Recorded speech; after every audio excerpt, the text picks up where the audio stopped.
So, mga kabalitutok, ito ang ating balitang tututukan at hihimayin. So, si Senator Raffy Tulfo, ikinabahala niya yung kawalan ng anti-drone technology sa airports at ilang establishmento. So, remember, no, Committee on Public Services Chairperson si Senator Raffy Tulfo. So, syempre, yung safety measures din sa public, pwede ring maging under niya.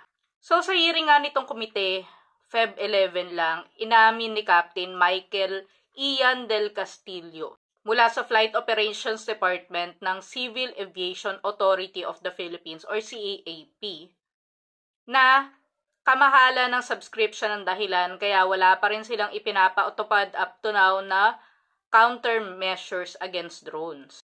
So, alam naman natin, no, parang piloto, kailangan mo ng lisensya para magpalipad ng drone. Kaso nga, dahil wala talaga nagbabantay dito, hindi mo masabi kung may lisensya talaga yung nagpapalipad.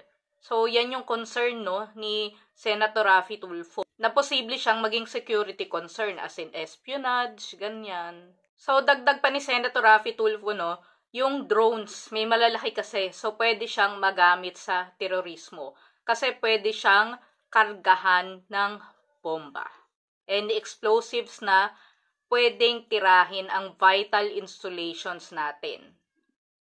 Establishments like AFP, yung military natin, even Malacanang, yes. Or even yung helipad. So, imagine, di ba, may mga naglalanding doon na senators or, di ba, even our president. Tapos biglang, alam nyo yun, na-target pala siya and everything. So, ano na mangyayari? So, ayon kay Captain Castillo, wala daw expertise ang CAAP sa ngayon sa ganyang mga bagay.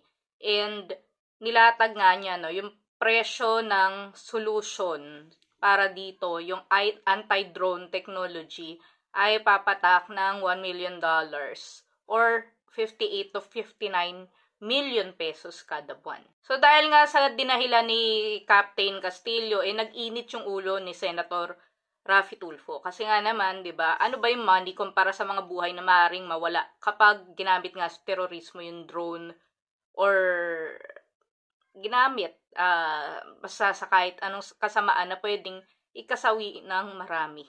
Lives are priceless. So si Billy Pascua, no, isang expert sa anti-drone solutions na naimbitahan din para mag-speak, sinabi niyang hindi totoo yung sinasabi ni Captain Castillo. I mean, partially, kasi nga, meron naman pwedeng i-train, mga ibon. So, yun yung murang solusyon na pwedeng gawin, pwedeng gamitin ng ating bansa. So, pwede nila actually pabagsakin yung drones. Yes, birds, ibon, as in literal na ibon. So, sinangayunan nito ni Senator Raffy Tulfo at base sa kanyang pananaliksik, ginagamit na rin ang mga agilang ito sa France and Netherlands, and even dun sa mga paliparan sa Ireland. So, take note, these are countries na mas mayaman pa kaysa sa atin, but gumagamit sila ng mura lang. So, wala talaga tayong reason. Kapag gusto, may paraan. Kapag ayaw, maraming dahilan. So, iminungkahi rin ni Senator Raffy Tulfo na baka pwedeng obligahin ng CAAP ang ating commercial airline companies na mag-ambag or mag-subsidize ng gastusin para dito.